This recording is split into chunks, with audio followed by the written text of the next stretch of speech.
चलो बच्चों, तो आज हम लोग एसएस में चैप्टर नंबर 7 शुरू करें, जिसका नाम है on the foot step of Mahatma part 1 कि महात्मा के रास्ते पर। तो महात्मा, इस चैप्टर में किसको महात्मा कहा गया है? तो हमारे देश के बापू, हमारे देश के राष्ट्रपिता, मतलब फादर ऑफ नेशन जिसे कहते हैं, उन्हें महात्मा गांधी को यहाँ पर महात्मा कहा गया है। बराबर ना? ये जो चैप्टर है वो गांधी जी के बारे में, गांधी जी की लाइफ के बारे में और गांधी जी के कुछ इंसिडेंट्स के बारे में है। गांधी जी के अलग अलग इंसिडेंट्स के बारे में यहाँ पर दिया हुआ है। गांधी जी वो एक वर्ल्ड पर्सनालिटी आज के टाइम में माने जाते हैं। मतलब पूरी दुनिया में कोई ऐसा पर्सन नहीं होगा जो गांधी जी को न पहचानता हो। पूरी दुनिया में, हाँ, सिर्फ इंडिया की बात नहीं कर रहे हैं, पूरी दुनिया में कोई भी ऐसा इंसान न होगा जो गांधी के बारे में न पहचानता हो। इनका पूरा नाम मोहनदास करमचंद गांधी, हमारे गुजरात के पोरबंदर में ही ये पैदा हुए थे। इनका बर्थ डेट वो 2 अक्टूबर 1869, 2 अक्टूबर 1869 को ये पैदा हुए थे। इन्होंने बचपन में अपनी पढ़ाई तो यहीं पे ही पूरी की थी। इन्होंने बैरिस्टर की डिग्री भी ली थी और वकील की प्रैक्टिस करने के लिए ये गए थे दक्षिण अफ्रीका, मतलब कि साउथ अफ्रीका गए थे। वहाँ पर जहाँ पर जब वो साउथ अफ्रीका पहुँचे ना, तो उन्होंने वहाँ का एटमॉस्फेयर देखा साउथ अफ्रीका में कि भाई साउथ अफ्रीका में वहाँ पे जो इंडियंस रहते थे, उन इंडियंस को उनके राइट्स मिलते ही नहीं थे, उनके हक वो उन्हें नहीं मिलते थे। वहाँ पर भी ब्रिटिशर्स का राज चलता था और ब्रिटिशर्स के कंपैरिजन में इंडियंस को बहुत ही कम राइट्स मिलते थे। इवन उनके साथ कितनी सारी गलत चीज़ें होती थी। गांधी जी ने देखा कि भाई ये तो अन्याय है, भाई ये तो गलत चीज़ है, और उन्होंने उनके खिलाफ जाने का नक्की किया। खुद वहाँ जो साउथ अफ्रीका में जो लोग रहते थे ना, वो कभी ब्रिटिशर्स के खिलाफ नहीं गए थे। यहाँ इंडिया से गए थे ये गांधी जी वहाँ पर, और उन्होंने वहाँ पर ब्रिटिशर्स के खिलाफ अपनी लड़ाई शुरू की। उनके साथ काफ़ी सारे किस्से हुए वहाँ पर कि जहाँ पे उनको खुद को भी अपमान सहन करना पड़ा।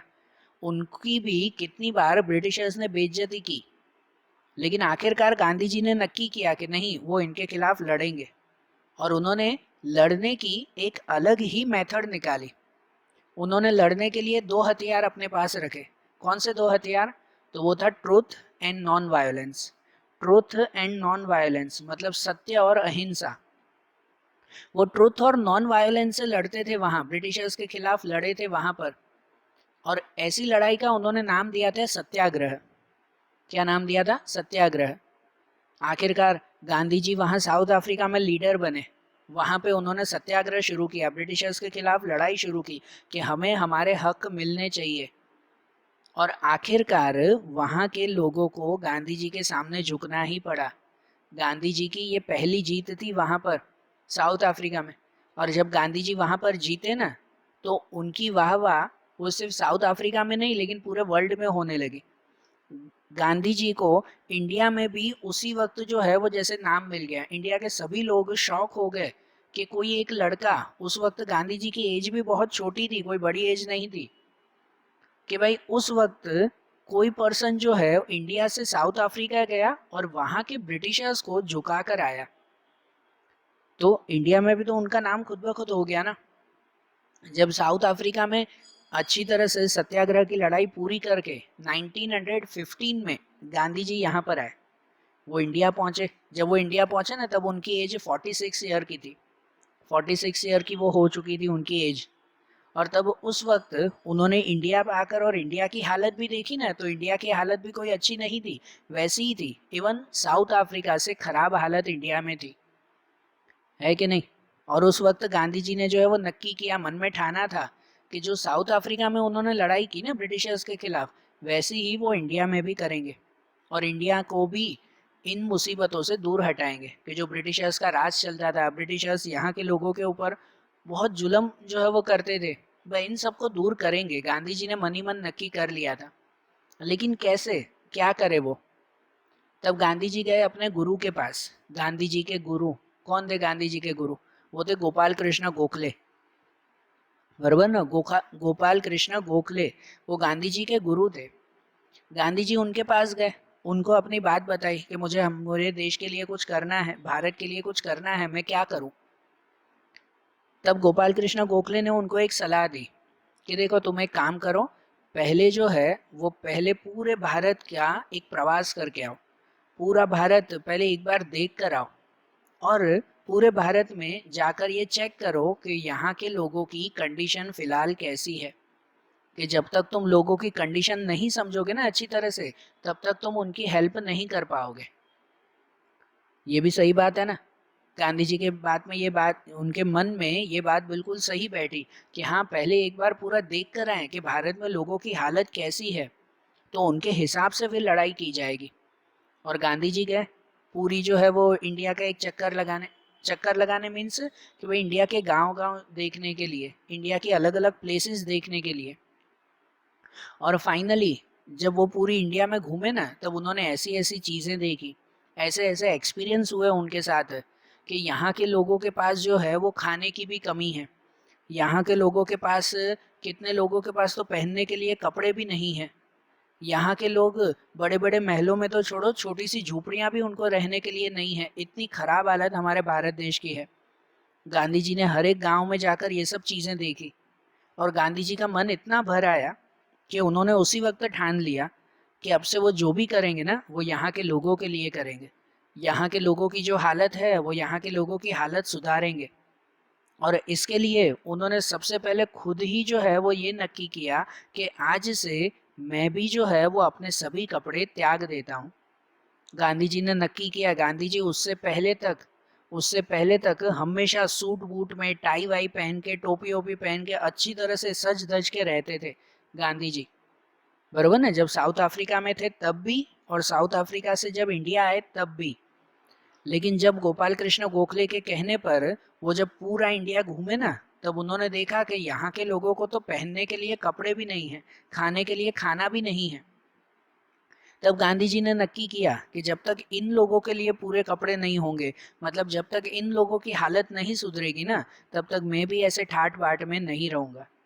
और उस वक्त से गांधी जी ने अपने सभी वस्त्र भी त्याग कर सिर्फ एक धोती में रहने का नक्की किया। और आप लोगों को पता ही है कि गांधी जी को हमने सिर्फ और सिर्फ एक धोती में ही देखा है। आप सोचो, उन्होंने खुद नक्की किया कि जब तक यहाँ के लोगों की हालत नहीं सुधरेगी, तब तक वो भी एक धोती के अलावा और कुछ नहीं पहनेंगे। और नक्की किया कि अब सबसे पहले ब्रिटिशर्स को यहाँ से हटाएंगे, भारत से हटाएंगे, और यहाँ के लोगों के लिए कुछ काम करेंगे। और इसके लिए उन्होंने शुरुआत की अहमदाबाद से। अहमदाबाद के कोचरब में उन्होंने सबसे पहले एक सत्याग्रह नाम का आश्रम बनाया। अहमदाबाद के कोचरब नाम के प्लेस में उन्होंने सत्याग्रह आश्रम बनाया। एक साल बाद उसको जो है वो साबरमती नदी के किनारे ट्रांसफर किया, और उस आश्रम का नाम बदल के रखा साबरमती आश्रम, जो आज भी अहमदाबाद में है। बरोबर ना। गांधी जी ने वो साबरमती आश्रम बनाया, अपना मेन प्लेस, एक छोटी सी समझो झूपड़ी जैसा, एक छोटा सा आश्रम जैसा बनाया कि अब मुझे भी बड़े महलों में नहीं रहना है। गांधी जी उससे पहले अपने बड़े से घर में रहते थे अच्छी तरह से, लेकिन उसके बाद गांधी जी ने नक्की किया कि अब से मुझे भी महलों में नहीं रहना है, मैं एक छोटे से आश्रम में रहूंगा। बरोबर ना। और वो आश्रम तैयार करके वहां से वो सभी एक्टिविटी उन्होंने शुरू की, भारत की आज़ादी के लिए समझो लड़ाई शुरू की। और उनकी पहली लड़ाई कौन सी थी? तो पहली लड़ाई थी 1917 में हुई, वो थी चंपारण सत्याग्रह। गांधी जी की इंडिया में पहली लड़ाई थी ये चंपारण सत्याग्रह। तो ये क्या था चंपारण सत्याग्रह? अब ध्यान से सुनना। तो चंपारण सत्याग्रह, चंपारण बिहार में आया हुआ है, नॉर्थ में, हिमालय की तड़ेटी में। मतलब कहते हैं कि भाई हिमालय के जो है वो फूट प्लेस पर, जहाँ पर हिमालय शुरू होता है जैसे, वहाँ पर आया हुआ एक छोटा सा प्लेस था ये चंपारण। चंपारण जो है वो अपने मैंगो प्लांटेशन के लिए बहुत फेमस था, मैंगो प्लांटेशन। लेकिन वहाँ पर जो यूरोपियन पीपल रहते, जो ब्रिटिशर्स पीपल रहते थे ना, वो ऐसा करते थे कि जहाँ पर मैंगो प्लांटेशन वहाँ पर अच्छी तरह से होता है, लेकिन फिर भी वहाँ पर जो है वो जबरदस्ती उनसे दूसरा प्लांटेशन करवाते थे। बरोबर ना। दूसरा टॉबैको का प्लांटेशन और अदर प्लांटेशन वहाँ पर करवाते थे जबरदस्ती, कि भाई वो प्लांटेशन मत करो, हम जो बोल रहे हैं वैसी खेती करो। बरोबर। यूरोपियन जबरदस्ती उनसे दूसरी खेती करवाते थे। और उसमें भी चलो वो खेती हो भी रही है, लेकिन वो किसानों से एकदम कम प्राइस में लेकर और बाहर मार्केट में उसे हाई प्राइस में बेचते थे। मतलब एक तरह से तो ये किसानों को लूटना ही हो गया ना, कि एक तो किसानों को जबरदस्ती बोलो कि जो हम बोले वही आपको तैयार करना है, तो चलो किसानों ने वो भी तैयार किया, लेकिन मेहनत की तो किसानों को पैसे भी तो मिलने चाहिए। लेकिन ब्रिटिशर्स उनको एकदम कम पैसे दे देते और खुद मार्केट में उसे ज़्यादा प्राइस में बेचते थे। तो इसकी वजह से वहाँ के किसान बहुत परेशान थे। तो वहाँ के किसानों में एक हेड थे उनके, जिनका नाम था राजकुमार शुक्ल। राजकुमार शुक्ल राजकुमार शुक्ल गांधी जी से मिले और उन्होंने गांधी जी से रिक्वेस्ट की कि भाई प्लीज़ हमारी मदद करो। और पहली बार गांधी जी जो है वो यहाँ चंपारण में पहुँचे यहाँ के किसानों की मदद करने के लिए। ये एक सीन था उस वक्त कि जब जो है वो गांधी जी पहली बार जब चंपारण स्टेशन पे पहुँचे थे ना, बराबर ना, ट्रेन से जब वहाँ पर पहुँचे थे तब पूरी भीड़, पूरा गांव जो है वो स्टेशन पे जमा हो चुका था। तब ब्रिटिशर्स भी देखकर शॉक हो गए थे कि भाई एक इंसान को वेलकम करने के लिए पूरा गांव वहाँ पे आ गया। उस वक्त गांधी जी तो समझो पहली लड़ाई थी, उससे पहले तो इन्होंने इंडिया में कोई लड़ाई भी नहीं की थी, मतलब ब्रिटिशर्स के खिलाफ कभी कुछ नहीं किया था, ये तो पहली बार था, बरोबर ना। तब उस वक्त जो है वो जब चंपारण में पहली बार पहुंचे तो पूरा गांव वहां पे जमा हो गया था, क्योंकि गांव वालों को ये खुशी थी कि पहली बार हमारे लिए अब कोई लड़ रहा है, क्योंकि उससे पहले ब्रिटिशर्स के खिलाफ कभी किसी ने लड़ाई नहीं की थी। तो गांव वाले खुश थे कि पहली बार हमारे लिए कोई लड़ाई कर रहा है। तो सोचो, और जब जो है वो वहां पर चंपारण में पहुंचे, उन्होंने अपनी एक्टिविटी शुरू की, तब जो चंपारण की वहाँ की जो पुलिस थी, जो ब्रिटिश पुलिस थी वहाँ पर, उन ब्रिटिश पुलिस ने गांधी जी को ऑर्डर दिया, ये नोटिस दिया कि आप चंपारण छोड़ के चले जाओ, है ना, बिना वजह का नोटिस था कि आप चंपारण छोड़ के चले जाओ। ऐसे देखो, हम लोग कोई अगर गांव में जाएं या कोई भी जगह पर घूमने जाएं तो हमें कोई ऐसा नोटिस दे सकता है कि आप यहाँ पे क्यों आए हो, चले जाओ भाई शहर छोड़कर, बोल सकता है ऐसा कोई? नहीं ना, क्यों भाई, हमें आज़ादी है, हम कहीं पे भी घूमें। उस वक्त ऐसा नहीं था, उस वक्त ऐसी आज़ादी नहीं थी ब्रिटिशर्स के टाइमिंग में, तभी तो ऐसी लड़ाइयाँ करनी पड़ी ना। जब गांधी जी यहाँ चंपारण पहुंचे ना तो गांधी जी को नोटिस दे दिया कि आप चंपारण छोड़ के चले जाओ, लेकिन गांधी जी ने माना ही नहीं। गांधी जी ने मना कर दिया कि भाई मैं नहीं छोड़ के जाऊंगा, आप जो करना हो करो, बरोबर। तब उस वक्त जो है वो गांधी जी को जेल में डाल दिया गया, पहली बार उन्हें जेल में डाल दिया गया और कोर्ट में लेके गए। अब कोर्ट में लेके गए, केस हुआ उस वक्त। तब उस केस में जो है वो फर्स्ट टाइम कोर्ट के सामने जब गांधी जी का केस चल रहा था तो गांधी जी खुद भी तो वकील थे ना, तो गांधी जी ने ऐसे ऐसे जवाब दिए वहां पर कि आखिरकार वहां जज को भी झुक जाना पड़ा। जज को भी जो है वो इनकी बात, गांधी जी की बात माननी पड़ी। अब चंपारण में तो चलो ठीक है, गांधी जी ने भी उनकी एक बात मानी कि वो चंपारण से चले गए, लेकिन चंपारण के पास में ही मोतीहारी विलेज था। चंपारण के पास में मोतीहारी विलेज था, वहां पे रहकर गांधी जी ने अपनी लड़ाई कंटिन्यू रखी, अपनी एक्टिविटी शुरू की। और इन एक्टिविटीज का कुछ ही महीनों में इतना अच्छा जो है वो बेनिफिट मिला कि फाइनली ब्रिटिशर्स को झुकना पड़ा। और जो ब्रिटिशर्स चंपारण गांव में किसानों को लूटते थे ना, वो सब लूट बंद कर दी। पहली बार इंडिया में किसानों की जीत हुई थी, और वो किसकी वजह से हुई थी? गांधी जी की वजह से, बरोबर ना। पहली बार गांधी जी की वजह से ब्रिटिशर्स को झुकना पड़ा यहाँ इंडिया में, और जो है वो किसानों को फायदा हुआ। जो किसानों से इतना ज़्यादा टैक्स लेते थे, किसानों से ज़बरदस्ती खेती करवाते थे, ये सभी चीज़ें उन्होंने बंद करवा दी। तो गांधी जी की ये पहली लड़ाई थी और पहली जीत थी चंपारण सत्याग्रह। और इसकी वजह से पूरे देश के लोगों को जो है वो गांधी जी के ऊपर विश्वास हो गया कि भाई गांधी जी कुछ कर पाएंगे, बरोबर। अब इनके बाद दूसरा इनका किस्सा हुआ कि वो था खेड़ा सत्याग्रह, उसी टाइमिंग था, 1917-18 का ही टाइमिंग था खेड़ा सत्याग्रह। खेड़ा जिला हमारे गुजरात का आया हुआ एक छोटा सा प्लेस खेड़ा। तो 1917 में खेड़ा में जो है वो बहुत ज़्यादा बारिश हुई, बरोबर ना, बहुत ही हैवी रेनफॉल हुआ वहाँ पर, और जिसकी वजह से पूरी खेती खराब हो गई। अब खेती खराब हो गई, किसानों को नुकसान हुआ। तो हर साल जो ब्रिटिशर टैक्स लेते थे ना, तो किसानों ने ब्रिटिशर्स को जाके रिक्वेस्ट की कि भाई इस साल इतनी ज़्यादा बारिश में हमारी पूरी खेती खराब हो गई है, तो प्लीज़ इस साल हमसे टैक्स मत लो। किसानों ने रिक्वेस्ट की, सीधी सी बात है, लेकिन ब्रिटिशर्स ने उनकी रिक्वेस्ट नहीं मानी किसानों की, बरोबर। उन्होंने उन्होंने फिर भी किसानों को कहा कि भाई आपका जो है वो क्रॉप खराब हो गया या आपकी खेती खराब हो गई तो वो आप जानो, हमें टैक्स चाहिए। बराबर ना भाई, हमें तो कंपलसरी टैक्स चाहिए, ब्रिटिशर्स ने सीधा ही कह दिया। तो अब कैसे दे लोग, टैक्स दे कैसे?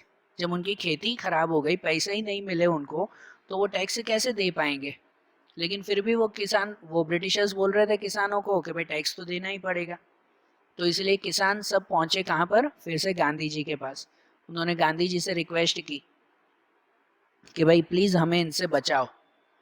और गांधी जी ने तब उस वक्त जो है अपना एक नया साथी चुना था, मतलब उनके साथ सपोर्ट दिया था, वो था सरदार वल्लभ भाई पटेल। गांधी जी के साथ उस वक्त जुड़े थे सरदार वल्लभ भाई पटेल। ये सरदार वल्लभ भाई पटेल का भी पहला जो है वो समझो ये लड़ाई थी ब्रिटिशर्स के सामने।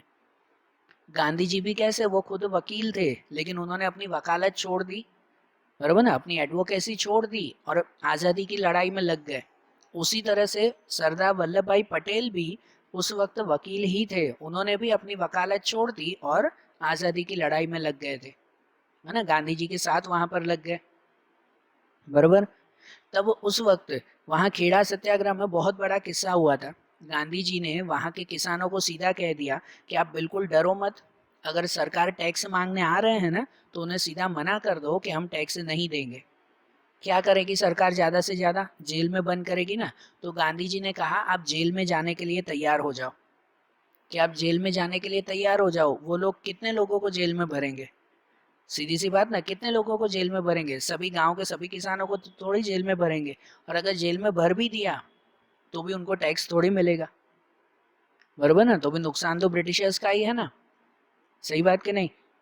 कि गांधी जी ने सीधा ही कह दिया उन किसानों को कि ब्रिटिशर्स अगर टैक्स मांगने आए तो सीधा मना कर दो कि भाई हम लोग टैक्स नहीं देंगे, आप जो करना हो वो करो। तो गांधी जी की ऐसी एक्टिविटी, ऐसी बहादुरी की वजह से वहां के किसानों को भी जोश आया कि सही बात है, गांधी जी हमारे सपोर्ट में बैठे हुए हैं कि हम लड़ सकते हैं, बरोबर। और ये लड़ाई काफी महीनों तक चली, कितने किसानों को जेल में जाना पड़ा। इवन सरदार वल्लभ भाई पटेल, गांधी जी भी जेल में गए, लेकिन आखिरकार ब्रिटिशर्स को ही झुकना पड़ा, बरोबर ना, ब्रिटिशर्स को ही झुकना पड़ा। गांधी जी इसे ही तो कहते थे ना, सत्य और अहिंसा से लड़ते थे, बरोबर ना, ट्रूथ एंड नॉन वायलेंस, कि हमें सामने से कुछ मारना नहीं है, आप शांति से खड़े रहो, सामने वाला खुद ब खुद झुकेगा। गांधी जी की पता है ना वो सोच थी कि अगर कोई एक थप्पड़ एक गाल पर अगर मारे ना तो दूसरा गाल आगे कर दो, लेकिन आप सामने से मत मारो, बरोबर। कोई एक गाल पे थप्पड़ मारे तो आप दूसरा गाल आगे कर दो, वो दूसरे पे मारेगा, फिर आखिरकार तीसरी बार तो वो सामने वाला भी झुक ही जाएगा। सही बात ना। और गांधी जी की ये सोच बिल्कुल सही थी। तो उस वक्त उन्होंने किसानों को भी यही कहा था कि अगर सरकार टैक्स मांगने आ रही है तो मना कर दो कि भाई हम टैक्स नहीं देंगे। तो क्या करेगी सरकार? जो है वो एक बार जेल में बंद करेगी, दो बार जेल में बंद करेगी, आखिरकार तो सरकार को ही झुकना पड़ेगा ना, बरोबर ना। और आखिरकार ये खेड़ा सत्याग्रह में भी जो है वो उनकी जीत हुई, बरोबर। कि जहां पर उनकी जीत के बाद अब पूरी इंडिया में जो है वो गांधी जी की वाह वाह और ज्यादा होने लगी। और साथ में गांधी जी के साथ साथ सरदार वल्लभ भाई पटेल जैसे इतने बड़े नेता वो हमारे देश को मिले, बरोबर ना। पहले गांधी जी जैसे नेता थे, वो अब सरदार वल्लभ भाई पटेल भी हमारे देश में जो है वो काम करने लगे, बरोबर। तो ये चंपारण और खेड़ा सत्याग्रह, ये गांधी जी के सबसे दो इम्पोर्टेंट किस्से थे। अब उसके बाद एक किस्सा आता है, वो आता है रॉलेट एक्ट। रॉलेट एक्ट, तो अब रॉलेट एक्ट क्या है? 1919 में ये हुआ था, ये किस्सा ध्यान से सुनना। कि रॉलेट एक्ट क्या था, कि जब जो है वो फर्स्ट वर्ल्ड वॉर हुआ था ना, तब फर्स्ट वर्ल्ड वॉर में इंग्लैंड मतलब कि ब्रिटिशर्स जीत गए थे। फर्स्ट वर्ल्ड वॉर में हमारी इंडिया तो लड़ाई में थी ही नहीं, लेकिन ब्रिटिशर्स जीत गए थे। तब उस वक्त उन्होंने बिना वजह हमारे इंडिया में एक नया रूल रख दिया था, एक एक्ट बना दिया था, जिस एक्ट का नाम रखा उन्होंने रॉलेट एक्ट। जो रॉलेट एक्ट ऐसा था कि इसके हिसाब से अब ब्रिटिशर्स को ये पावर था, ब्रिटिशर्स को पावर है, इंडिया के लोगों को तो कभी पावर मिलता ही नहीं था, बरोबर। तो ब्रिटिशर्स को एक ऐसा पावर मिल चुका था कि जब उनकी इच्छा हो ना तो बिना कोई रीजन, बिना कोई सबूत, बिना कुछ कहे वो कोई भी इंसान को रास्ते चलते हुए भी उठाकर जेल में बंद कर सकते हैं, बरोबर ना। ऐसा कानून उन्होंने बना दिया। मतलब ब्रिटिशर्स ने ऐसा रूल बनाया था कि सपोज रास्ते पे अगर मैं जा रहा हूँ और अगर ब्रिटिशर्स को शक हो गया कि नहीं भाई ये इंसान कुछ गलत कर सकता है, तो बिना पूछे भी उसको जो है वो जेल में बंद कर देंगे, जिनकी इच्छा उनके ऊपर हुई। ब्रिटिशर्स की जहां इच्छा हुई ना, उस इंसान को वो उठाकर जेल में बंद कर देते, ऐसा उन्होंने कानून बनाया। अब बताओ, ये कानून वो हमारे इंडिया के लोगों के लिए तो बिल्कुल गलत था ना, तो फिर इंडिया के लोगों की आज़ादी क्या रही? अब कोई भी इंसान रास्ते पर भी ना घूम सके, कुछ सोच भी ना सके। ब्रिटिशर को शक होता ना कि नहीं ये इंसान कुछ गलत कर रहा है, सीधा उसे जेल में बंद कर देते। ऐसा एक्ट उन्होंने बनाया, और ये बहुत ही गलत एक्ट था, लिटरली गलत था। गांधी जी ने इस एक्ट को ब्लैक एक्ट नाम दिया था। ब्लैक एक्ट है ना, काला कानून, ऐसे नाम दिया उन्होंने। और सही बात है, ये जो है वो काले कानून की तरह ही था, ये कौन सा सही था? और आखिरकार आखिरकार जो है वो गांधी जी के जोश की वजह से, गांधी जी के समझाने की वजह से पूरी इंडिया में इनके खिलाफ मूवमेंट होने लगी। रॉलेट एक्ट के खिलाफ पूरी इंडिया में मूवमेंट चालू हुई। ये पहली ऐसी जो है वो मूवमेंट थी जो खाली एक जगह पर नहीं, अब पूरी इंडिया में चल रही थी। पहले चंपारण सत्याग्रह, खेड़ा सत्याग्रह, वो तो एक एक प्लेस पे थे ना। अब रॉलेट एक्ट के खिलाफ तो पूरी इंडिया में जो है वो मूवमेंट शुरू हुई। मतलब पूरी इंडिया में अलग अलग जगहों पर बड़े बड़े सरघस निकल रहे थे, हर जगह पर जो है वो हड़ताल हो रही थी, और ना स्ट्राइक हो जाती थी, कामकाज बंद कर देते थे लोग कि जब तक ब्रिटिशर्स कानून नहीं बंद करेंगे हम काम शुरू नहीं करेंगे। ऐसे हड़ताल होती थी, बरोबर ना। ब्रिटिशर्स ने भी उनको कितनी बार जो है वो मारने के लिए भी काम किए, ब्रिटिशर्स उनके ऊपर लाठीचार्ज करते, मारते, लेकिन फिर भी अब इंडियंस रुकने वाले नहीं थे। अब इंडियंस जो है वो क्या कह सकते हैं कि भाई स्ट्रिक्टली अपनी मूवमेंट में, अपनी लड़ाई में आगे बढ़ चुके थे कि अब भले ब्रिटिशर्स कुछ भी करें हम लड़ाई करते ही रहेंगे, बरोबर। और ये रॉलेट एक्ट के बीच में ही, इसी के ही बीच में एक किस्सा हुआ था, वो था जलियांवाला बाग। जलियांवाला बाग मैस्केर 1919 में। तो ये जलियांवाला बाग मैस्केर क्या था? ये हमारे इंडिया का ब्रिटिशर्स के टाइमिंग में समझो सबसे बुरा जो है वो इंसिडेंट था, सबसे खराब इंसिडेंट था ब्रिटिशर्स के टाइमिंग में हमारे इंडिया में। कहते हैं जब रॉलेट एक्ट हुआ ना, तो रॉलेट एक्ट के खिलाफ ही 6 अप्रैल को, 6 अप्रैल 1919 में जो है वो हमारे पंजाब में हड़ताल हुई थी। इंडिया के पंजाब में सभी लोगों ने हड़ताल कर दी कि जब तक ब्रिटिशर्स कानून बंद नहीं करेंगे हम हड़ताल ही रखेंगे, हम स्ट्राइक रखेंगे। तब उस वक्त हमारे इंडिया के दो बड़े नेता थे, वो थे डॉक्टर सत्यपाल और डॉक्टर किचलू।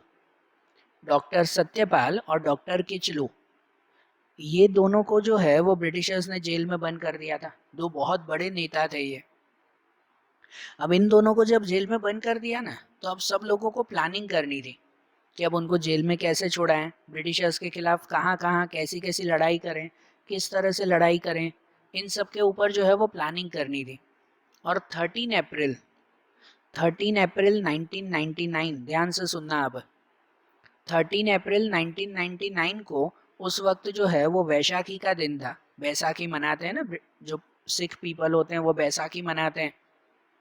तो 13 अप्रैल का वो दिन था। तब उस वक्त पंजाब के अमृतसर में, अमृतसर जो शहर है वहाँ पे एक एक गार्डन है जिसका नाम है जलियांवाला, जलियांवाला बाग, वहाँ का गार्डन है। उस गार्डन में हजारों लोग वहाँ जमा हुए थे। वो 3 रीजन से जमा हुए थे। एक तो बैसाखी का फेस्टिवल था, तो वो फेस्टिवल मनाने के लिए सब लोग वहाँ पर आए थे। दूसरा कि भाई उनके जो भी बड़े शहीद हुए थे ना, मतलब जितने भी लोग लड़ाइयों में शहीद हुए थे, तो उनको श्रद्धांजलि देने के लिए वहाँ पर आए थे। और तीसरा रीज़न, उनको प्लानिंग करनी थी कि जो डॉक्टर सत्यपाल और डॉक्टर किचलू को ब्रिटिशर्स ने पकड़ के रखा है उनको कैसे छुड़ाएं, ब्रिटिशर्स के खिलाफ कैसे और कहाँ लड़ाई करें, इनकी प्लानिंग उनको करनी थी। तो इसकी वजह से हजारों, अंदाजे ऐसा कहा जाता है कि कुल 10,000 लोग उस गार्डन में बैठे थे। इस रीजन से वहां पर बैठे थे, छोटे बड़े बूढ़े बच्चे सब वहां पर थे। एकदम शांत वहां पर जो है वो माहौल था।